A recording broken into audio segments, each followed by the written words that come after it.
Hello everyone, उम्मीद करता हूँ आप सभी लोग स्वस्थ हैं।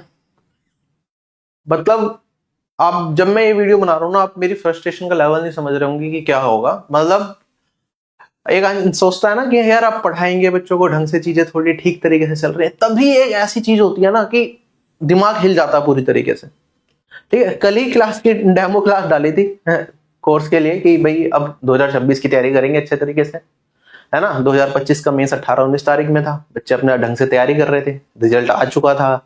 कल एसएससी ने मार्क्स भी डिक्लेयर कर दिए थे, बट मार्क्स आते ही हो गया काम। भाई लगातार सुबह से इतने बच्चों के मैसेज आ रहे हैं, सर ये दिक्कत हो गई, वो हो गया, नॉर्मलाइजेशन ऐसा हुआ, मार्क्स कट ऑफ से ज्यादा है, नहीं हुआ लिस्ट। अरे यार, एक रिजल्ट ढंग से नहीं बनता आप लोगों से। एक रिजल्ट ढंग से नहीं बना सकते क्या यार? उस बिना गलती के रिजल्ट नहीं बन रहा। एसएससी छोड़ो, अभी रेलवे का एग्जामिनेशन हुआ था, ठीक है, एनटीपीसी का, उसमें टाइपिंग में लॉन्ग पैसेज दे दिया। वही सीजीएल 2024 में जो करा था मेंस में, टाइपिंग में लॉन्ग पैसेज, जिसकी वजह से बच्चे पैनिक करे थे, सारा सिस्टम बिगड़ गया था पूरा का पूरा। फिर उसके लिए आवाज उठाई हमने, तब जाके एसएससी ने कहा कि चलो भाई रिटाइपिंग कर लो इस दिन को जाके। अब जिनका ठीक गया था उन्हें भी रिटाइपिंग के लिए जाना पड़ा, जिनके साथ दिक्कत हुई थी वो भी दोबारा दूर दूर सेंटर से जाके रिटाइपिंग अपना दे के आए थे, इतनी दिक्कत है बच्चों को भी। तो जब कमीशन कोई गलती करता है ना, झेलना बच्चों को पड़ता है। इसलिए बड़ा दुख होता है कि भाई गलती कोई करता है, झेलना किसी और को पड़ता है। अभी आरआरबी एनटीपीसी में टाइपिंग में इशू हुआ, लॉन्ग पैसेज दे दिया। उन्होंने एक चीज अच्छी करी कि भाई जिसे देना है रिटाइपिंग वो दे लो, वरना आप पुराने वाला इवैल्यूएट कराना चाहते हो जो, वो पुराने वाला इवैल्यूएट करा दो। उसके लिए आवाज उठाई, तब जाके ये काम हुआ। और जब रिटाइपिंग के लिए बच्चे अपना वेबसाइट पे अप्लाई कर रहे थे तो उनकी वेबसाइट में दिक्कत हो रही थी। उसके लिए आज सुबह फिर वीडियो बनाई कि भाई इसे सही कर लो। मतलब हर एक चीज में कुछ ना कुछ गड़बड़। सीजीएल 2025 का रिजल्ट हुआ और ये रिजल्ट रिवाइज होगा, ये रॉन्ग रिजल्ट है मैं कह रहा हूं। और भाई एसएससी को नया रिजल्ट डालना पड़ेगा जल्दी, एसएससी की वेबसाइट पे आपको नया रिजल्ट दिख भी जाएगा। ठीक है, बाकी लोगों तक ये वीडियो पहुंचा देना। अब क्या क्या दिक्कत है सारे प्रूफ के साथ मैं आपको बताता हूं, तो उसी तरीके से मैं बताऊंगा। ठीक है, सीजीएल 2026 का कैलेंडर आ चुका है भाई। कैलेंडर देने में करी देरी, जहां दिसंबर माह से जनवरी में दिया। एग्जामिनेशन जहां सीजीएल के जनरली या तो बहुत ही रेयर केस में जून में होता था, वरना जुलाई अगस्त सितंबर ऐसा तो था, इस बार मई जून की डेट दे दी। एग्जामिनेशन पास, कैलेंडर लेट, बच्चों को मौका भी कम मिलेगा। खैर वो सारी चीजें तो कंपटीशन है, सारी चीजें मैनेज होंगी। बिगिनर बच्चे के लिए थोड़ी दिक्कत रहेगी, बट इस रिजल्ट जो बना है, रिजल्ट तो सही से बना लो यार, बाकी सारी चीजें तो हम झेल लेंगे। 18 दिसंबर को टीयर 1 का रिजल्ट आया था। मार्क्स भाई टीयर 1 के मार्क्स के बेसिस पे तो रिजल्ट बनाया था, पहले फाइनल आंसर की बनी होगी, फिर टीयर 1 के मार्क्स आए होंगे, फिर रिजल्ट बना। आंसर की में भी बहुत सारे क्वेश्चंस में बोनस टू होल कर रखा है, बहुत सारे क्वेश्चंस गलत इवैल्यूएट कर रखे हैं जो बच्चों ने बताया, बट उसे भी छोड़ देते हैं। लेकिन भाई जो फाइनल आंसर की फाइनल मार्क्स बना, उसके बेसिस पे जो रिजल्ट बना वो तो सही आना चाहिए। अब देखेंगे 18 दिसंबर एसएससी सीजीएल 2025 टीयर 1 का रिजल्ट आता है, मार्क्स आते हैं 9 जनवरी। एग्जामिनेशन कब है टीयर 2? 18-19 जनवरी। टाइम भी नहीं मिला, बच्चा देख ही ना पाए, उसे रिजल्ट आ गया, उसे ये नहीं पता चला उसको सिलेक्शन क्यों नहीं हुआ। अब रिजल्ट में अपना देख रहा है, अपने मार्क्स देख रहा है, तो पता चल रहा है कट ऑफ से ज्यादा नंबर है लेकिन लिस्ट में नाम नहीं है। नॉर्मलाइजेशन गलत कर रखा है एसएससी ने, एक नॉर्मलाइजेशन का फॉर्मूला इन पे इंप्लीमेंट नहीं होता ढंग से। रिवाइज रिजल्ट आएगा और 18-19 तारीख में आपका मेंस एग्जामिनेशन है। तो भाई जिनका एग्जामिनेशन है वो तो अपनी तैयारी करते रहो, बाकी इस वीडियो को ध्यान से समझो और बाकी लोगों में सब में शेयर कर दो, जिससे सब तक ये इन्फॉर्मेशन पहुंच जाए और जल्द से जल्द एसएससी रिजल्ट को रिवाइज करे, जिससे कि भाई लीगली जाने की जरूरत ना पड़े, क्योंकि टाइम बहुत जाता है इन चीजों पे। ठीक है, अभी कल ही मैथ्स की क्लासेस स्टार्ट करी थी, आज सेकंड क्लास आनी है। भाई पेड कोर्स वीडियो से सॉरी बोलता हूँ, आज इसमें पूरा टाइम चला गया, तो क्लासेस भाई आपकी जो आज आनी थी वो कल आ जाएगी संडे को। चलिए, पहला issue marks greater than cut off but list में नाम नहीं है। दूसरा इशू रॉन्ग नॉर्मलाइजेशन, इसलिए रिजल्ट रिवाइज होगा ही होगा। ये कैंडिडेट है, मैंने खुद इनकी एसएससी की वेबसाइट पे जाके लॉगिन करा, बच्चे की डिटेल लेके। एससी कैटेगरी का बच्चा है, रो स्कोर था 125, नॉर्मलाइज स्कोर बना 115.02। अगर मैं चेक करता हूं तो आप देखेंगे कट ऑफ कितनी गई थी एससी कैटेगरी से। एससी कैटेगरी से कट ऑफ गई थी 114.97। कट ऑफ से ज्यादा नंबर है बट लिस्ट में नाम नहीं है। मैंने भी वेरीफाई कर लिया, स्टूडेंट ने भी मल्टीपल टाइम्स वेरीफाई कर दिया। एक दो स्टूडेंट की और सिमिलर क्वेरी आई थी, तो एसएससी को यहाँ पे सही करना पड़ेगा इस चीज को। ठीक है, किसी और का भी सेम इशू हो तो कमेंट सेक्शन में बता देना। अब जो दूसरी बड़ी चीज आती है, एसएससी ने इस बार नॉर्मलाइजेशन का फॉर्मूला चेंज किया था, इक्वी परसेंटाइल नॉर्मलाइजेशन लेकर आए थे, जिसका थोड़ा बड़ा सा है। ये सारी चीजें खुद समझना मुश्किल होगा आप लोगों के लिए, लेकिन इसलिए मैंने एक डिटेल्ड वीडियो बना दी थी, सारे केसेस लेके समझा दिए थे कैसे काम करेगा। ये भी बताया था कुछ बच्चों के मार्क्स बढ़ेंगे, कुछ के घटेंगे, दोनों चीजें होंगी। वो चीजें तब तक ठीक है, लेकिन उसे इंप्लीमेंट तो सही से करो ना फॉर्मूला। 14 अक्टूबर की शिफ्ट के कुछ बच्चों के मैं आपको स्कोर कार्ड दिखा रहा हूं जिसमें एसएससी ने नॉर्मलाइजेशन गलत किया है 100%। खुद वेरीफाई करिए एक एक डिटेल्स। आप कहेंगे सर रो स्कोर है यहाँ पे 120, नॉर्मलाइज स्कोर कितना आ रहा है 107 आ रहा है ना, कितने नंबर घट गए 12.5 नंबर घट गए। एक और स्टूडेंट है जो ये मतलब वो सेम स्टूडेंट है, रोल नंबर से आप वेरीफाई कर सकते हैं, ये रोल नंबर ये रोल नंबर, ठीक है।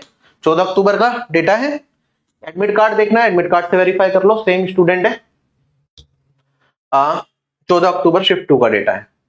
इसके बाद यहाँ पे एक और दूसरा स्टूडेंट दिखा रहा हूं मैं आपको, ठीक है। रोल नंबर हाइड हो गया गलती से, लास्ट में किक चेक कर लो 051258, ठीक है। एक्चुअल डेटा भी यहाँ पे भी चेक कर लिया। 14 अक्टूबर शिफ्ट 2, भाई इनका क्या कर दिया 118 नंबर पे 123 बना दिए। पहले क्या करा था, मतलब 118 वाले के तो 5.5 नंबर बढ़ रहे हैं, और यहां पे क्या है भाई 120 वाले के 107 कर दिया। मतलब जो बच्चा ज्यादा रो स्कोर ला रहा है उसका फाइनल नॉर्मल स्कोर कम हो गया। ये कौन सी सेंस बनाता है यार, कोई दुनिया का नॉर्मलाइजेशन फॉर्मूला ये नहीं कर सकता। आपने फॉर्मूला तो सही है आपका, लेकिन उसे इंप्लीमेंट गलत किया है। और बच्चों के डेटा दिखाता हूं, ये हो गया। एक और स्टूडेंट का चलो दिखा देता हूं, ये रोल नंबर है, नॉर्मलाइज स्कोर बना 113, रो स्कोर था 115, कितने घट गए सिर्फ 1.5 मार्क्स घटे हैं, ठीक है। अगर आप पहले स्टूडेंट से इसे भी कंपेयर करेंगे तो उसके 120 से कितने हो गए थे, उसके 107 कुछ हुए थे शायद, 103 या 7 जो भी है, ठीक है। तो यहाँ पे 1.5 घटे हैं। 14 अक्टूबर शिफ्ट 2, एडमिट कार्ड भी देख लो देखना है तो। एक और स्टूडेंट 124 थे, 131.64 हो गए। मतलब आप इसे अगर देखो ध्यान से, 3 बच्चों का जो दिखा है 115 के 113, 118 के 123 और 120 के 107.65। कोई भी समझदार आदमी ये देख लेगा, वो कहेगा ये क्या वाहियात सी चीज है, इतना गलत कैसे कर सकते हो यार। बिल्कुल गलत नॉर्मलाइजेशन का फॉर्मूला इंप्लीमेंट किया। आपका फॉर्मूला ठीक है लेकिन आपने इंप्लीमेंट गलत किया है इसे, इसलिए रिजल्ट गलत है, रिवाइज आएगा। 14 अक्टूबर वालों को तो खास तौर पर सारे बच्चों का रिजल्ट रिवाइज होगा, और जो क्या कहते हैं 14 अक्टूबर से बाकी की शिफ्ट का भाई मैंने डेटा देखा नहीं है। एसएससी ने इतनी सारी रिस्ट्रिक्शंस वैसी लगा रखी है, और मैं एनालिसिस आजकल करता नहीं हूं, इसलिए पता नहीं बाकी शिफ्ट्स में क्या हुआ, क्या उसमें भी गड़बड़ी करी है नहीं करी। उम्मीद है उसमें गड़बड़ी ना हो तो ज्यादा बच्चों का रिजल्ट इंपैक्ट नहीं होगा। सिर्फ 14 अक्टूबर वालों को हो तो सही। इनके साथ तो वैसे ही 14 अक्टूबर वालों के साथ इंजस्टिस चल रहा है भाई। इनका सितंबर में अलग अलग डेट पे एग्जाम था, किसी का 12 सितंबर को था, किसी का 13 सितंबर को था। एसएससी ने अलग अलग रीजन देके री एग्जामिनेशन डाल दिया कि भाई 14 अक्टूबर में जाके री एग्जामिनेशन देके आओ बिना किसी वजह के। जिनका सब कुछ ठीक गया था, एसएससी के सर्वर में कोई दिक्कत रही होगी, बच्चे का रेस्पॉन्स रिकॉर्ड सही से नहीं कर पाए होंगे वो, और री एग्जामिनेशन डाल दिया होगा। इसके लिए कुछ बच्चों ने ऑलरेडी केस डाला हुआ है, पीआईएल डाली हुई है, ठीक है। उसको वो मुद्दा अलग चल रहा है, लेकिन जो रिजल्ट आया वो भी तो गलत बनाया है एसएससी ने।